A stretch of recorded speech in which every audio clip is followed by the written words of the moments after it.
하나님께서 우리에게 주신 말씀은 로마서 14장 13절에서 23절까지의 말씀입니다. 이것은 하나님의 말씀입니다. 그런즉 우리가 다시는 서로 비판하지 말고 도리어 부딪힐 것이나 거칠 것을 형제 앞에 두지 아니하도록 주의하라. 내가 주 예수 안에서 알고 확신하노니 무엇이든지 스스로 속된 것이 없으되 다만 속되게 여기는 그 사람에게는 속되니라.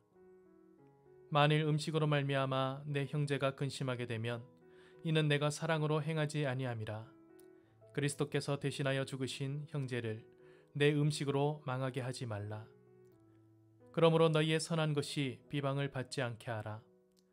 하나님의 나라는 먹는 것과 마시는 것이 아니요 오직 성령 안에 있는 의와 평강과 희락이라. 이로써 그리스도를 섬기는 자는 하나님을 기쁘시게 하며 사람에게도 칭찬을 받느니라. 그러므로 우리가 화평의 일과 서로 덕을 세우는 일을 힘쓰나니 음식으로 말미암아 하나님의 사업을 무너지게 하지 말라. 만물이 다 깨끗하되 거리낌으로 먹는 사람에게는 악한 것이라. 고기도 먹지 아니하고 포도주도 마시지 아니하고 무엇이든지 내 형제로 거리끼게 하는 일을 아니함이 아름다우니라. 내게 있는 믿음을 하나님 앞에서 스스로 가지고 있으라. 자기가 옳다 하는 바로 자기를 정죄하지 아니하는 자는 복이 있도다. 의심하고 먹는 자는 정죄되었나니 이는 믿음을 따라 하지 아니하였기 때문이라. 믿음을 따라 하지 아니하는 것은 다 죄니라. 아멘. 샬롬, 반갑습니다. 한 주간 평안하셨습니까? 오늘 말씀을 통해서 우리가 신앙 공동체 안에서 생활하면서 하나님 나라의 본질을 어떻게 세워갈 것인지, 또 우리가 공동체의 생활 안에서 어떤 것이 더 성숙한 성도의 모습인지 한번 보도록 하겠습니다.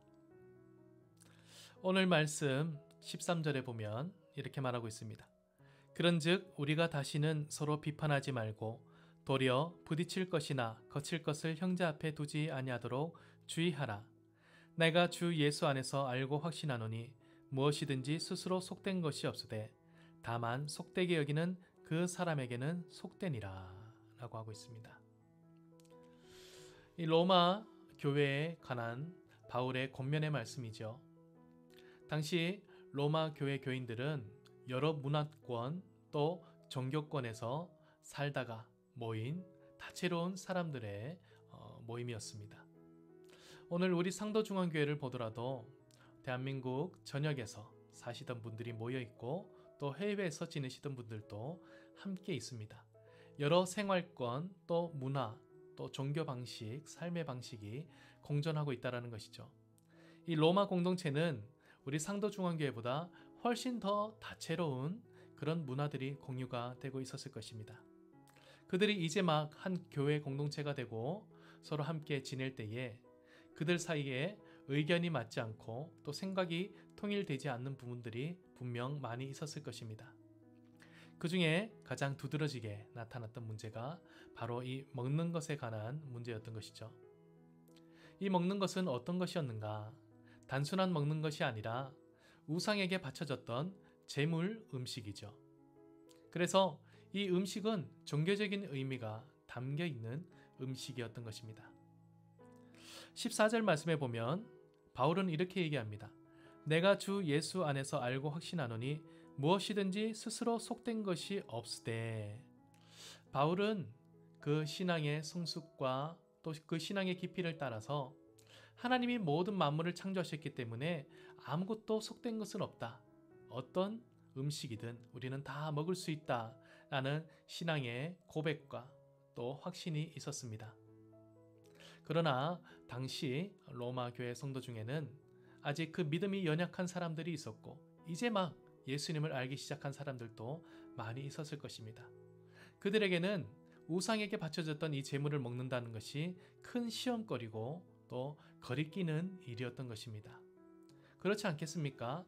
하나님을 위한 또 하나님이 함께 하시는 그런 거룩한 음식을 먹어야지 어떻게 우상과 관련된 음식을 먹을 수 있겠는가? 충분히 넘어질 수 있을 만한 요소였던 것입니다. 그럼에도 불구하고 바울은 이런 일들로 서로 다투게 되고 또 문제가 생기게 되고 신앙의 상처가 생기게 될 때는 이런 식으로 하라 라고 권면합니다. 15절 말씀입니다. 만일 음식으로 말미암아 내 형제가 근심하게 되면 이는 내가 사랑으로 행하지 아니함이라. 그리스도께서 대신하여 죽으신 형제를 내 음식으로 망하게 하지 말라 라고 하고 있습니다. 참 중요한 말씀입니다.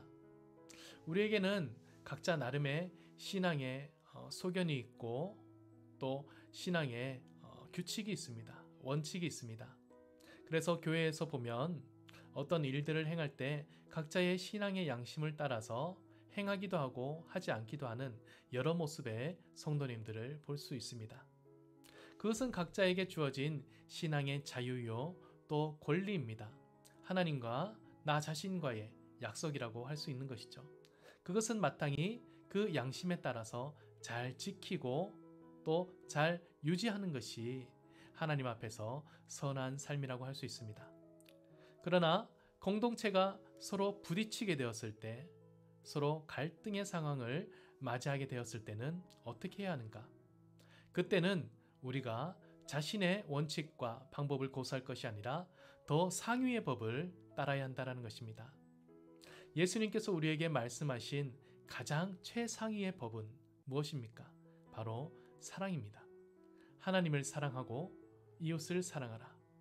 하나로 줄인다면 내 이웃을 내 몸과 같이 사랑하라. 이것입니다. 사랑이 가장 최상위의 법이라는 것이죠.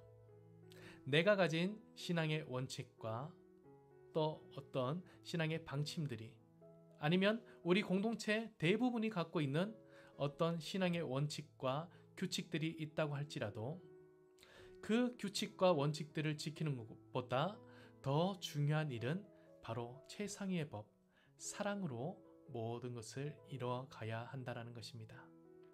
그래서 17절 말씀에 보면 이런 말씀이 있습니다. 하나님의 나라는 먹는 것과 마시는 것이 아니요 오직 성령 안에 있는 의와 평강과 희락이라. 하나님의 나라, 즉 천국과도 같은 우리 교회 공동체가 되기 위해서는 먹는 것과 마시는 것, 즉 우리 눈에 보이는 우리가 세워놓았던 어떤 신앙의 외적인 모습들, 지켜야 될 규칙들이 아니라 그것보다 더 큰 성령 안에 있는 의와 평강과 희락, 이것은 바로 공동체가 서로에게 가질 수 있는 의로운 모습, 또 평화로운 평강의 모습, 그리고 서로 함께 기뻐할 수 있는 희락의 모습, 즉 공동체의 평안과 사랑, 기쁨이 가장 우선되는 일이다 라고 말하고 있습니다. 이것을 오늘날 우리 교회에서도 잘 기억하고 지켜나가야 할 것입니다. 우리 가정 안에서도 마찬가지입니다. 부모의 신앙이 자녀에게 강요가 되고 또 부모의 신앙의 연차와 자녀의 신앙의 연차가 서로 맞지 않아, 가치관이 맞지 않아 부딪히게 될 때에 그때에는 우리의 신앙 가치관을 주장할 것이 아니라 더 최상위의 법, 바로 사랑, 부모가 자녀를 사랑하는 것으로 이 자녀를 더 품을 수 있는 방법의 길로 나아가야 된다는 것이죠. 용납하고 또 수용해주고 관용하고 서로 화해하고 배려하는 것, 이것이 하나님이 기뻐하시는 하나님 나라의 모습인 것입니다. 18절에 이로써 그리스도를 섬기는 자는 하나님을 기쁘시게 하며 사람에게도 칭찬을 받느니라. 여기에 이로써라는 것은 바로 성령 안에 있는 의와 평강과 희락을 중심으로 그리스도를 섬기는 사람들은 하나님을 기쁘시게 하며 사람에게도 칭찬을 받는 사람이 된다라는 것입니다. 19절에 그러므로 우리가 화평의 일과 서로 덕을 세우는 일을 힘쓰나니, 20절에 음식으로 말미암아 하나님의 사업을 무너지게 하지 말라. 만물이 다 깨끗하되 거리낌으로 먹는 사람에게는 악한 것이라. 그리고 21절 말씀입니다. 고기도 먹지 아니하고 포도주도 마시지 아니하고 무엇이든지 내 형제로 거리끼게 하는 일을 아니함이 아름다우니라. 결국 양보하고 또 절제하고 배려해 주는 것이 가장 아름다운 성도의 덕목이요 모습이다. 우리 공동체가 지켜나가야 될 가장 최상위의 법이다 라고 말하고 있습니다. 오늘 말씀이 우리 신앙과 우리 삶의 귀중한 시금석이 되었으면 좋겠습니다. 나의 원칙, 나의 생활 방식 참 중요합니다. 하지만 무엇보다 서로를 위한 배려, 사랑이 더 중요함을 기억하고 남들이 다 한다고 해서 그냥 따라하는 것이 아니라 정말 이것이 다른 사람에게, 누군가에게 상처가 되진 않는지, 누군가가 하나님을 믿는 것에 걸림돌이 되게 하는 것은 아닌지 우리가 다시 한번 돌아보며 살아갈 수 있었으면 좋겠습니다. 우리 함께 기도하도록 하겠습니다. 아버지 하나님 감사합니다. 오늘도 하나님 주신 말씀 가운데 우리가 아름다운 성도의 공동체를 이루기 위해서 서로 배려하고 또 절제하며 서로를 위하여 사랑으로 어루만져 주길 권면하는 말씀을 함께 보았습니다. 아버지, 이것이 우리 삶 가운데, 우리 신앙 가운데 체화되기를 원합니다. 우리 교회 안에서 항상 이 사랑의 법을 따를 수 있게 하시고 또 우리 가정 안에서도 항상 이 사랑의 법을 따를 수 있는 사람들이 되게 하여 주시옵소서. 그리하여 우리가 있는 곳 그 어디든지 다 하나님의 나라처럼 아름답고 평화로운 나라가 될 수 있도록 주님께서 인도하여 주시옵소서. 이 모든 말씀 우리 주 예수 그리스도의 이름으로 기도드리옵나이다. 아멘.